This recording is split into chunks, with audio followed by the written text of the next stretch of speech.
Okay, so today I will talk about the policy brief that we are doing using the ASHE to examine the low pay transition 2004 and 2019. That is just our initial exploration of the data. And this is the work that we work together in the web team, and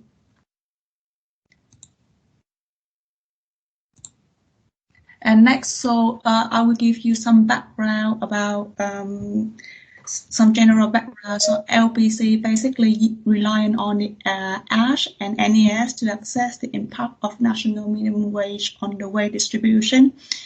And we are trying to make the improvement in the data infrastructure, but there are still many quirks and fixes. Our project to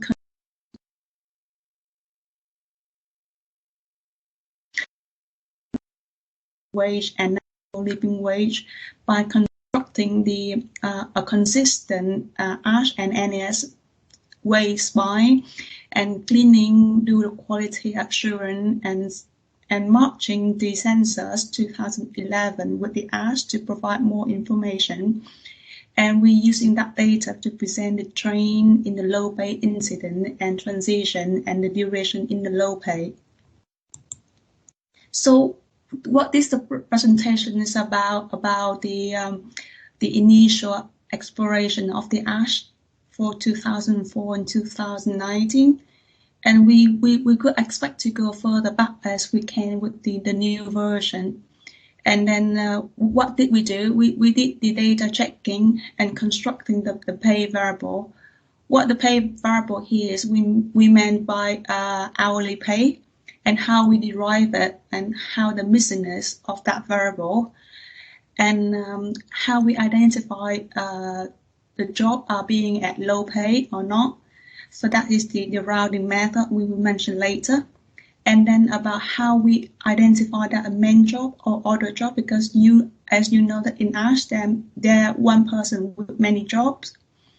And then we try to examine the time trend, for example, the incidence of the minimum wage, the national living wage job, how it's changed in the wage distribution over the time, and percentage of work, the job underpay, on and at minimum pay, on the minimum wage, low pay, or at high pay, and the transition after low pay. That's what we are doing right now.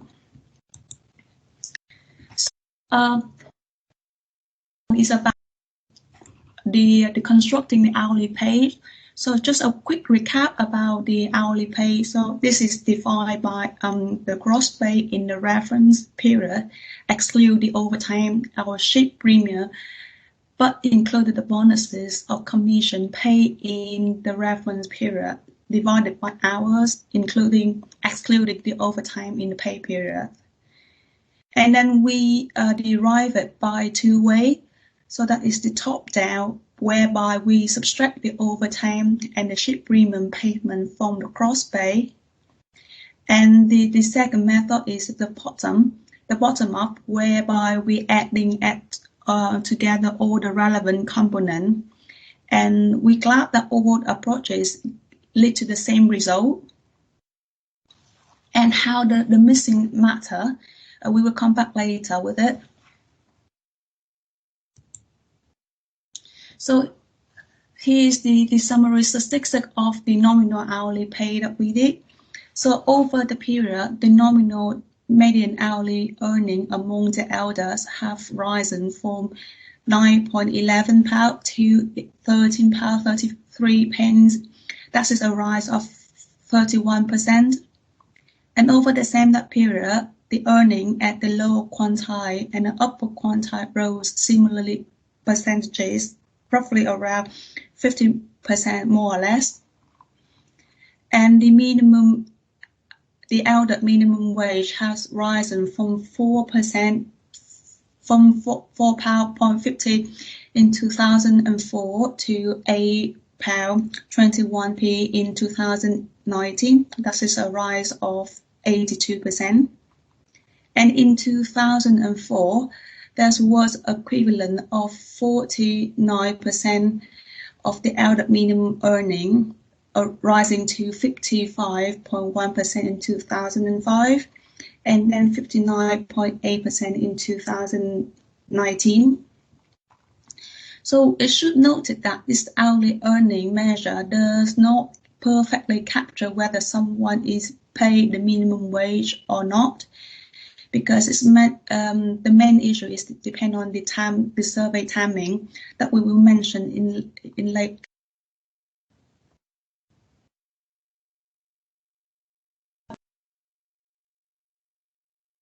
Incidence of the missingness is low. We wonder whether it's random or not, and we can confirm that it's not missing at random. So the missingness is correlated with the low pay industry or occupation that people are in, and the pay affected by absence. And then you can see the result in the appendix of the policy paper that we upload on our webpage for a detailed result. And the implication of the missingness is maybe the earning may need immutating, but for now, we simply exclude these cases where the hourly pay is missing. So next, we try to assess the compliance with the minimum wage and national living wage. So as I mentioned above, so our measure of hourly pay cannot perfectly capture whether someone is paid at the minimum wage or not, because mainly the issue of the timing of the survey. So as you know that the minimum wage uprating took effect in October every year from 2004 to 2015. But with the new introduction of the national living wage in 2016, the uprating came into effect on the 1st of April each year onward. So if you look at the employee, if the employee reference pay period had begun prior to the 1st of April, they may be observed as being paid below the new national living wage, but then actually it still be compliant because they are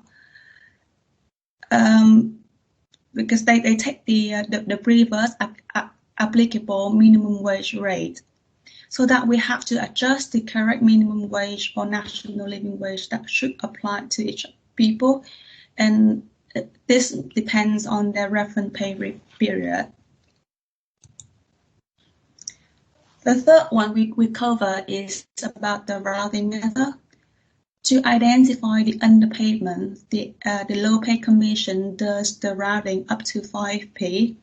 So the all concern regarding to the conservative approach, and then another alternatively like ONS and Phan Felix work suggest a way to routing up is mostly due to the employee behaviors. So I will take the minimum wage at £4.93 as the example. So the LPC approach will take those people pay up to £4.98 to be paid on or below the minimum wage.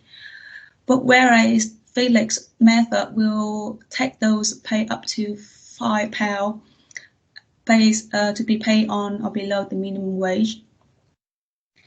And then depending, both methods depend on actually the minimum wage is. So for example, if the case of £4.98p, so then the minimum wage of LPG threshold should be higher than Felix. And then that is the implication for identifying the job are on or below the minimum wage, because the two routing will lead to the two different conclusions. So here is the figure, the graph that may illustrating the two-way method of routing. So if you look at on the graph, the red line is all the job is below or equal the minimum wage, and the blue line is the job at below or equal the minimum wage plus 5p. That's the LPC approach. And then the yellow line is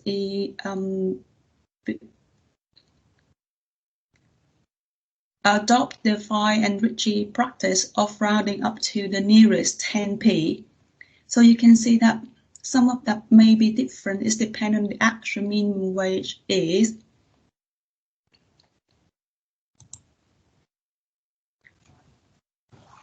The next point that we are covered in the policy paper is to identify main job and other job. So we put the marker of main job in the data, and the rules for identifying the main job is defined by if that job is, if they have only one job, so this is the main job. If they have many jobs, so the main job will be the job with most hour work. And if there is a time, so the job with the highest pay will be the main job. And then we try to find the incidence of all the job rising over time and how it linked to the rising value in the minimum wage and national living wage, and what the percentage of main job or other job minimum wage job, and the other way around, and how it changed over time. So among the employees aged over 25, so the percentage of all job and other job have been rising over year from 1.5% of all job in 2004 up to 2.4% in 2019. And here we see that the most job are main job above the minimum wage, but this percentage from 82.6% in 2019. There has been a growth in percentage of jobs that are main job pay at or under the minimum wage. And most of the growth in other job is in the other job paying above the minimum wage from 4.1% up to 2.2%.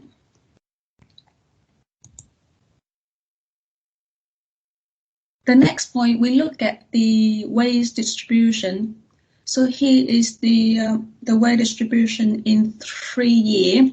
So the first one on the left-hand side is for 2004. The middle one is year 2012. The right-hand side is 2019. So as the minimum wage, national minimum wage has risen related to the median earning, we see the rate of bunch of job at the minimum wage. You can see that value is in each graph.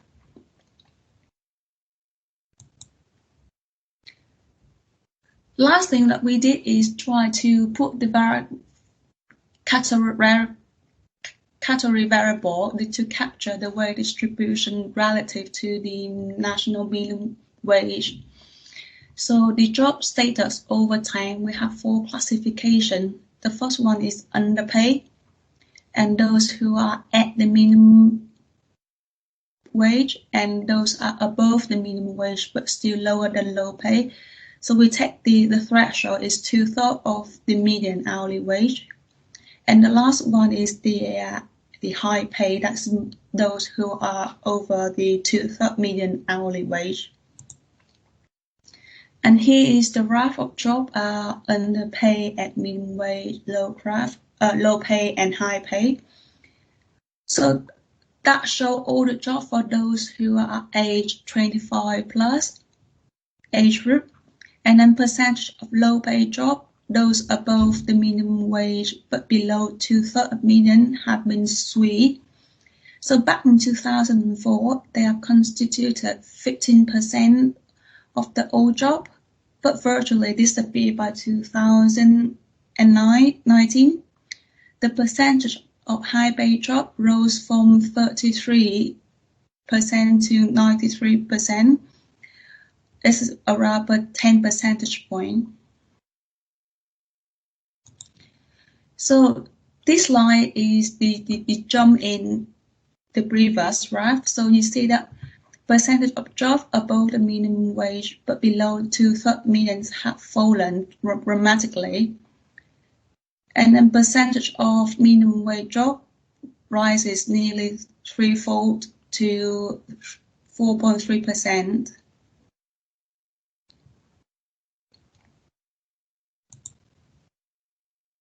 And what we are doing now is try to understand the transition outflow pay. So to do it, so we try to understand the longitudinal Phan element of ASHE. And then we found that the attrition rate in ASHE is quite high. What we meant by attrition rate here is those who appear in period 1 but disappear in period 2. And so this means the exit rate in ASHE is around 25% and is incredibly high. But while we did the same analysis for the quarterly LFS, and the attrition rate is around 8 to 9%, we suspect that the LFS rate is more credible than ASHE. So we did the comparative analysis of ASHE and the quarterly LFS, and the result basically pretty much the same, except one big difference that we found is the role of the time. This means that exit rates have risen in recent years in ASHE, but not in LFS, because we thought that we could expect the same result in both surveys, but why is only apparent in ASHE but not LFS? And then we put that three hypotheses as why ASHE have higher attrition rate. I think the most and the main reason for it is about the employer non-response. So this means that individuals remain in the employment, but the employer fails to respond to the survey. What the investigation that we may do is to use the NREF to see how the attrition over the two period, or we can even examine the 3-period panel cases where the individual disappear in period 2 but reappear in period 3 with the same employee or the same job as period 1. So this could be the indicative of the employer non-response in period 2. Or maybe as more or less we can, another hypothesis from us is maybe some maintaining in longitudinal integrity of the unique individual identifier. So if that's the case, the employee in period 1 are inadvertently issued with a new unique ID in period 2. So then in aggregate, the new job entry rate in ASHE will be higher than ASHE. That's something that we can do. Or we can even look at the job characteristic between the employees. So for example, if these employees are actually the same employees in the period 1 and 2, but by some mistake, so they are given a different unique identifier in period 2. So among them who are present in period 2, we may expect someone to see they were in the same job in the previous 1 or not. Or the third one may be about the sampling. So because we're not quite sure how clear of the how detailed the detail of how ASHE sample is obtained every year, and how it's straightforward to ONS to take from HMRC record to identify the NI number and then location. So the issue may arise in this one is about the data handling and transferring between the HMRC and ONS. So So that what we thought, and some bit that we can do in terms of the trying to understand why ASHE have the high attrition rate. So thank you. That's it. Thank you very much, Phan. And I think what we'll have now is around about 7 minutes of questions. So please feel free to sort of put your hand up or make yourself known. If you do have a question, though, could you please sort of introduce yourself and say where you're from, so we can sort of get a bit of context around that. Alternatively, of course, you can put some comments in the chat box, and I'll be happy to sort of read that out. So are there any questions? Just to get us started then, Phan, I suppose if I'm a researcher and I want to do some analysis on this data set, all the variables that you've sort of talked about creating, these new sort of low pay variables, the main job variables, the categorical variables, will they be available to me as a researcher to sort of undertake my own analysis, or will the code be in there? How will that be presented, do you know? Yeah. So because like the LBC using the HR-by-X variable, so but it's just available in the ASHE 2000 since 2015, 2016. So that's why we try to create a variable that's similar to it, consistent over time. And then the code is ready in the SRS, so that as the researcher, you can use it anytime that you want, and you can check it. Okay, thank you. Yep, Felix, you've got your hand up. Go ahead. Just to say that yeah, the variables and things that Phan talks about, they should all be available, as well as some of the underlying methodology. So, for example, the main job, trying to identify the main job, there is a variable in ASHE for this. We're not entirely sure what it relates to, because it is a very poor correlation with hours and maximum either weekly or hourly earnings. So we've so there's a paper coming out which will describe the basis for all of these things. Thank you. Okay, any other questions? Okay, well, I do have a... yes, we've got one. Sorry, it just says TK, so I don't know you. Tom Key. Hello, Tom. Hi, it's Tom from the Bank of England. This was really interesting. I had a quick technical question, which was about the LFS attrition rate comparison. So I couldn't quite follow what exactly you'd done, but I wondered, so I think if I was doing it, I'd look at try and use the 5-quarter LFS to look at of the people that stay in the survey, because I think we'd want to abstract from survey attrition. So of the people that stay in the survey for 5 quarters, how many of them are employed in the first quarter and then not employed in the 5th quarter? But I couldn't quite tell whether that's what you'd done or whether you'd done something different. And more generally, I'd be really interested to find out more about why attrition rates in ASHE are so high. So it'd be great to hear about that.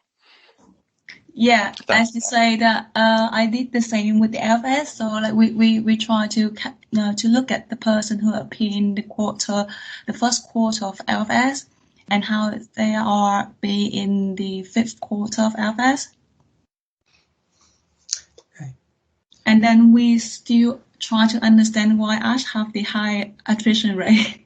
We haven't got a clear answer for it at the moment. But that all the suspicious that we are trying to investigate, I think.